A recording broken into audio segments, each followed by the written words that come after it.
तो चलिए आज आयुर्वेद के एक बहुत ही गहरे कॉन्सेप्ट को समझते हैं जिसे कहते हैं आवरणवाद।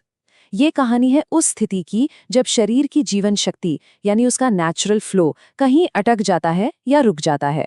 सोचिए जरा, अगर शरीर के अंदर बहने वाली एनर्जी की धारा ही रुक जाए तो क्या होगा? यही वो सवाल है जो इस पूरी चर्चा के केंद्र में है।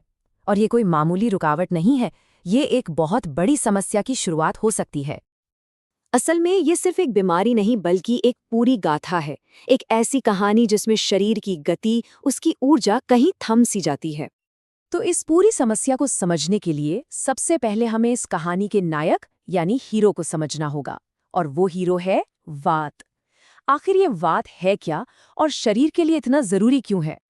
आसान भाषा में कहें तो वात वो अदृश्य शक्ति है जो शरीर में होने वाली हर हलचल के लिए जिम्मेदार है। सांस लेने से लेकर दिल के धड़कने तक, खून के बहाव से लेकर हमारे दिमाग में आने वाले विचारों तक, सब कुछ वात ही कंट्रोल करता है। समझ लीजिए, ये शरीर का मास्टर कम्युनिकेशन सिस्टम है। आयुर्वेद कहता है कि जब सब कुछ ठीक चल रहा हो तो उस स्थिति के लिए एक बड़ा सुंदर शब्द है अनुपहत मारुत। इसका मतलब है एक ऐसी हवा या ऊर्जा जो बिना किसी रुकावट के आज़ादी से पूरे शरीर में बह रही है। जब तक ये फ्लो बना रहता है तब तक हम स्वस्थ हैं, यही असली स्वास्थ्य है। अब इस पूरी प्रक्रिया को और आसानी से समझने के लिए इसे एक नाटक की तरह देखते हैं, एक ऐसा ड्रामा जो हमारे ही शरीर के अंदर चल रहा है, और इसके 3 मुख्य किरदार हैं। तो सबसे पहले मिलते हैं इस कहानी के विलन से, जिसे कहते हैं आवरक।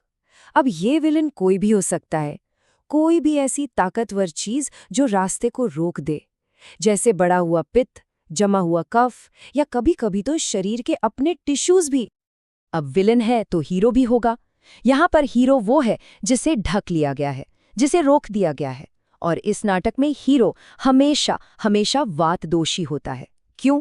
क्योंकि वही तो गति है, वही हल्का है, तो कोई भी भारी चीज उसे आसानी से रोक सकती है। और आखिर में है आवरण। ये कोई किरदार नहीं बल्कि वो घटना है, वो पूरा का पूरा नाटक है जब विलेन यानी आवरक हीरो यानी वात के रास्ते में आ जाता है, तो उस रुकावट की पूरी प्रक्रिया को ही आवरण कहते हैं। तो ये होता कैसे है? देखिए, जब विलेन यानी आवरक बहुत ज्यादा ताकतवर हो जाता है तो वो हमारे हीरो वात का रास्ता रोक देता है। लेकिन सबसे दिलचस्प बात यह है कि लक्षण वात के नहीं दिखते, बल्कि उस रुकावट पैदा करने वाले विलेन के दिखाई देते हैं। वात तो बेचारा कमजोर पड़ जाता है, जिससे सुन्नपन या कमजोरी आती है, लेकिन जो लक्षण साफ साफ दिखते हैं जैसे जलन या भारीपन, वो उस विलेन के होते हैं। अब ये तो साफ है कि विलेन कोई एक नहीं है, ये आवरक कई तरह के हो सकते हैं, और जैसे जैसे विलेन बदलता है शरीर में दिखने वाली समस्याएं भी बदल जाती हैं। तो चलिए देखते हैं कि ये रुकावटें कितने प्रकार की हो सकती हैं। 2 विलेन सबसे आम हैं। पहला, पित्त। सोचिए, अगर बढ़ी हुई गर्मी वात को रोकती है तो शरीर में जलन, बहुत ज्यादा प्यास और चक्कर आने जैसे लक्षण दिखेंगे। वहीं दूसरी तरफ अगर भारी और ठंडे कफ ने रास्ता रोका है तो शरीर में अकड़न, भारीपन और सुस्ती महसूस होगी। दोनों के लक्षण और इलाज एक दूसरे से बिल्कुल अलग हैं। पता है, कभी कभी तो शरीर के अपने ऊतक ही दुश्मन बन जाते हैं। जैसे जब शरीर में ज्यादा फैट यानी वसा जमा हो जाती है तो वो वात के फ्री फ्लो को रोकती है। नतीजा, मोटापा और सांस फूलना। ये आज के ज़माने के इंसुलिन रेजिस्टेंस जैसा ही है। इसी तरह जब नर्वस टिश्यू वात के रास्ते में आते हैं तो नस दबने जैसा गहरा दर्द और सुन्नपन महसूस होता है। और ये कहानी और भी गहरी हो सकती है। एक ऐसी स्थिति भी है जहां वात का ही एक प्रकार दूसरे प्रकार के काम में रुकावट डालता है। ये एक तरह का फंक्शनल ब्लॉकेज है जो याददाश्त में कमी जैसे न्यूरोलॉजिकल मुद्दों का कारण बन सकता है, जहां विचारों का प्रवाह ही बाधित हो जाता है। इतना सब समझने के बाद एक बात तो साफ है, सबसे जरूरी कदम है सही निदान, क्योंकि इलाज पूरी तरह से इस बात पर निर्भर करता है कि समस्या की असली जड़ क्या है। तो यहाँ एक सरल लेकिन बहुत गहरा सवाल पूछना पड़ता है। जो लक्षण दिख रहे हैं वो इसलिए हैं क्योंकि रास्ता किसी चीज से भर गया है और जाम हो गया है, या इसलिए क्योंकि शरीर में पोषण की कमी से वो रास्ता खाली पड़ा है, भरा है या खाली? इन दोनों में जमीन आसमान का फर्क है। आवरण में चैनल भरा हुआ है और लक्षण उस चीज के दिखते हैं जिसने रास्ता रोका है, तो इलाज क्या होगा? उस रुकावट को हटाना। जबकि वात वृद्धि में चैनल खाली है और लक्षण खुद वात के दिखते हैं, जैसे तेज दर्द। यहाँ इलाज है पोषण देना। अगर निदान गलत हुआ तो इलाज भी बिल्कुल उल्टा हो जाएगा।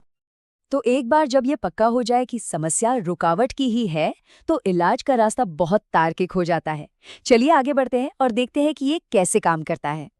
इलाज का सुनहरा नियम बहुत सीधा है। पहले उस विलन को रास्ते से हटाओ जिसने फ्लो रोक रखा है। एक बार रास्ता साफ हो गया तो हीरो यानी वात का प्रवाह अपने आप सामान्य होने लगेगा। लेकिन इलाज हमेशा विलेन के हिसाब से तय होता है।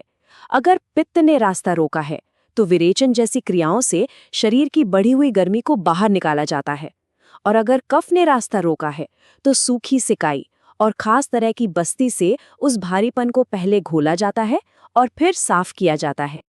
ये जो पूरा कॉन्सेप्ट हमने समझा, ये सिर्फ पुरानी किताबों की बात नहीं है। ये ज्ञान आज की स्वास्थ्य चुनौतियों को समझने के लिए एक बहुत शक्तिशाली नजरिया देता है। आज की कई जटिल बीमारियां जैसे मेटाबॉलिक सिंड्रोम, इंसुलिन रेजिस्टेंस या धमनियों में ब्लॉकेज, इन सभी को आवरण के दृष्टिकोण से देखा जा सकता है, क्योंकि ये सभी बीमारियां मूल रूप से शरीर में किसी न किसी तरह के फ्लो में आई रुकावट ही तो हैं। इसका मतलब ये है कि किसी भी बीमारी का इलाज करने के लिए हमें सिर्फ लक्षणों पर ध्यान नहीं देना चाहिए, बल्कि उस असली कारण को खोजना और हटाना चाहिए जिसने जीवन की गति को बाधित कर दिया है।